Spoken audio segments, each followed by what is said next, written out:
Hi students, ഇന്ന് നമ്മൾ പഠിക്കാൻ പോകുന്നത് 9ാം ക്ലാസ്സിലെ പേജ് നമ്പർ 54 ക്വസ്റ്റ്യൻ നമ്പർ 3 ആണ്. അതായത് ഇവിടെ ഒരു ട്രയാങ്കിളിൻ്റെ ഒരു റൈറ്റ് ട്രയാങ്കിളാണ്, മട്ടത്രികോണമാണ്. ആ മട്ടത്രികോണത്തിൻ്റെ 3 വശങ്ങളുടെയും മധ്യബിന്ദുക്കളും മട്ടത്രികോണത്തിൻ്റെ മട്ടകോണും കൂടെ ചേർത്ത് ഒരു റെക്റ്റാങ്കിൾ വരച്ചിരിക്കുകയാണ്. ഒരു ക്വാഡ്രിലാറ്ററലാണ് വരച്ചിരിക്കുന്നത്. അത് ഒരു റെക്റ്റാങ്കിളാണ് തെളിയിക്കണം. അതായത് ഒരു ചതുർഭുജമാണ് വരച്ചിരിക്കുന്ന പച്ച കളറിൽ. അത് ഒരു ചതുരമാണ് തെളിയിക്കാനാണ് ആദ്യം ചോദിച്ചിരിക്കുന്നത്.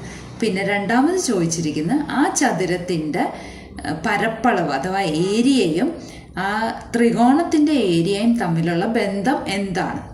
ഈ 2 ചോദ്യങ്ങളാണ് ചോദിച്ചിരിക്കുന്നത്. ഇത് വളരെ എളുപ്പമാണ്, നമ്മൾ പഠിച്ച രീതി തന്നെയാണ്. അതായത് ഒരു ത്രികോണത്തിൽ 2 സമാന്തര വരകൾ പാരലൽ ലൈൻസ് കട്ട് ചെയ്യുന്ന റേഷ്യോ വെച്ചിട്ടാണ് നമ്മൾ ഈ ചോദ്യം ചെയ്യുന്നത്. അപ്പോൾ ഇവിടെ നമുക്ക് ഫിഗർ തന്നിട്ടുണ്ട്, പക്ഷേ ഫിഗറിനകത്ത് പേരില്ല. അപ്പോൾ നമുക്ക് ആദ്യം തന്നെ പേര് കൊടുക്കാം. അതായത് ആ റൈറ്റ് ട്രയാങ്കിൾ അഥവാ മട്ടത്രികോണത്തിന് ABC എന്ന് പേരും കൊടുത്തു. ആ ചതുർഭുജത്തിന് PQRB എന്ന് പേര് കൊടുത്തു. അപ്പോൾ ഈ ചതുർഭുജം ഒരു ചതുരമാണെന്നാണ് നമുക്ക് തെളിയിക്കേണ്ടത്. അതിന് വേണ്ടിയിട്ട് നമ്മൾ ആദ്യം ചെയ്യുന്നത്, നമുക്കറിയാവുന്നത് എന്താ, പി ബി എന്നുള്ള വശം എടുക്കുക. അപ്പോൾ P എന്ന ബിന്ദു AB-യുടെ മധ്യബിന്ദു ആണല്ലോ.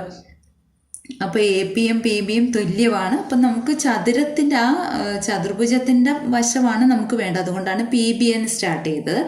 PB എന്ന് പറയുന്നത് ഹാഫ് AB ആണ്.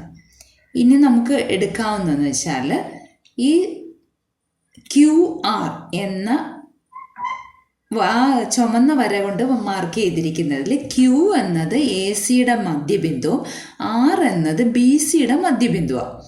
അപ്പോൾ ഒരു ത്രികോണത്തിൽ 2 മധ്യബിന്ദുക്കൾ, 2 വശങ്ങളുടെ മധ്യബിന്ദുക്കളെ യോജിപ്പിച്ചപ്പോൾ ആ AB എന്ന വശയ്ക്ക് സമാന്തരവുമാണ് AB-യുടെ പകുതി നീളവുമാണ്. അപ്പോൾ നമുക്ക് എന്തെഴുതാം, RQ എന്ന് പറയുന്നതും ഹാഫ് AB ആണെന്ന് നമുക്ക് എഴുതാം.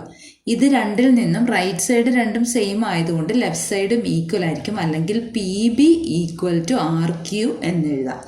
അത് മാത്രവുമല്ല, PB RQന് സമാന്തരവുമാണ്, പാരലലുമാണ്.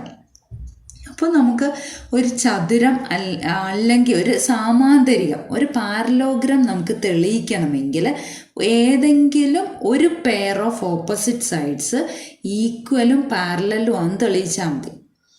എതിർവശങ്ങൾ ഏതെങ്കിലും ഒരു ജോഡി എതിർവശങ്ങൾ എടുത്തിട്ട് അത് തുല്യവും സമാന്തരവുമാണെങ്കിൽ ആ ഫിഗർ ഒരു സാമാന്തരികമായിരിക്കും.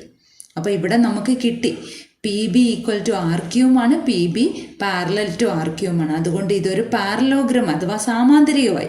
പക്ഷെ നമ്മളോട് ചതുരമാണെന്നാണ് തെളിയിക്കേണ്ടത്. അപ്പോൾ ചതുരം എന്ന് പറയുമ്പോൾ അതിൻ്റെ കോണുകളുടെ അളവും 90 ഡിഗ്രിയും കൂടെ ആയിരിക്കണം. ഇവിടെ ഒരു കോണിൻ്റെ അളവ് കാണിച്ചാൽ മാത്രം മതി, അന്നേരം അത് ബാക്കി എല്ലാ കോണുകളും 90 ആയിക്കോളും. ഇവിടെ നമുക്കറിയാം കോൺ B എന്ന് പറയുന്നത് 90 ഡിഗ്രി തന്നെയാണ്. കാരണം അത് മട്ടത്രികോണത്തിൻ്റെ കോണാണ്. അത് തന്നെയാണ് ചതുരത്തിനും വന്നിരിക്കുന്നത്, പച്ച കളറിലുള്ള ആ ഫിഗറിനും വന്നിരിക്കുന്നത്. അപ്പോൾ ഇവിടെ ഒരു പെയർ ഓഫ് ഓപ്പോസിറ്റ് സൈഡ്സ് പാരലലും ഈക്വലുമായി ഒരു ആംഗിൾ 90 ഡിഗ്രിയുമായി. അതുകൊണ്ട് ഈ ഫിഗർ ഈ ഗ്രീൻ കളർ ഫിഗർ ഒരു റെക്റ്റാങ്കിളായി. അപ്പം നമ്മൾ 1ാമത്തെ പാർട്ട് പ്രൂവ് ചെയ്തു. ഇനി 2ാമത്തെ പാർട്ട് പ്രൂവ് ചെയ്യാൻ വേണ്ടിയിട്ട് നമ്മൾ ചെയ്യുന്നത് എന്താണെന്ന് വെച്ചാൽ, നമുക്ക് ആ ചെറിയ ത്രികോണം ഉണ്ടല്ലോ, QRC എന്ന ത്രികോണം, ആ ത്രികോണത്തിനെ എടുത്ത് നമുക്ക് മുകളിലോട്ട് വെച്ച് നമുക്കൊന്ന് കട്ട് ചെയ്തിട്ട് മുകളിലോട്ട് കൊണ്ടുപോയി വെച്ച് നോക്കിയാൽ മതി. എളുപ്പമാണിത്. കാരണം മധ്യബിന്ദുക്കളാണ്. Qയും Rഉം AC-യുടെയും BC-യുടെയും മധ്യബിന്ദുക്കളാണ്. അപ്പോൾ അതിനെ എടുത്ത് കട്ട് ചെയ്ത മുകളിലോട്ട് കൊണ്ടുപോയി വെച്ച ഒരു ഫിഗറാണ് ഞാനിപ്പോൾ കാണിക്കുന്നത്. അപ്പോൾ നമുക്കറിയാം ആ പച്ച കളറിലെ ചതുരത്തിൻ്റെ നേരെ ഇരട്ടിയായിട്ട് മുഴുവനും കൂടെ വന്നിട്ടുണ്ട്. മനസ്സിലായോ? അതായത് മട്ടത്രികോണം അഥവാ റൈറ്റ് ട്രയാങ്കിളിൻ്റെ ഏരിയയുടെ പകുതിയാണ് ആ റെക്റ്റാങ്കിളിൻ്റെ ഏരിയ എന്ന് നമുക്ക് കിട്ടി.